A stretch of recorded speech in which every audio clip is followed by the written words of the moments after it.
There's a lot of obfuscation from the government and an attempt to mislead people. So it's true that the central bank doesn't sell these bonds. It's true that the central bank doesn't endorse these bonds. It's true that the central bank doesn't oversee these bonds. But the key point, this is true, is that the central bank is facilitating the sale of Israeli bonds across the European Union that are literally paying for the genocide in Gaza.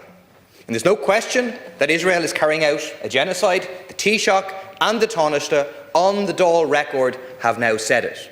But they seem to think that they just will say it, get some credit for saying it, and it doesn't have any consequences.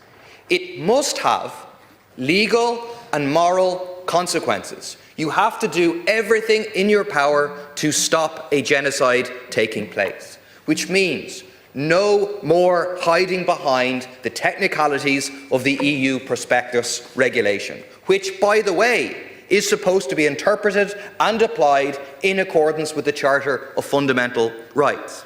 But is your argument seriously that a regulation on financial prospectuses should override the UN Convention on the Prevention and Punishment of the Crime of Genocide? You're offended when it's said that you are complicit, but what else can it possibly be? Just yesterday, the Taoiseach said that anything that can be done to make sure the eyes of the world are fixed on Gaza at a time when the international community is failing to do enough is a good and appropriate thing.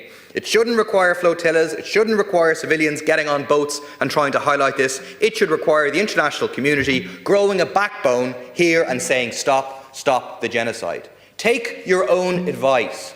Grow a backbone. Do everything you can to stop the genocide. Stop the central bank facilitating the sale of these bonds. But I have no confidence in the so-called international community of Western governments that are complicit, that are funding, that are supporting the genocide. I have a confidence in the international community of ordinary people, those on the streets, trade unions, the mothers, the people on the boats, the people on the march to Gaza, which I'm proud to be participating in.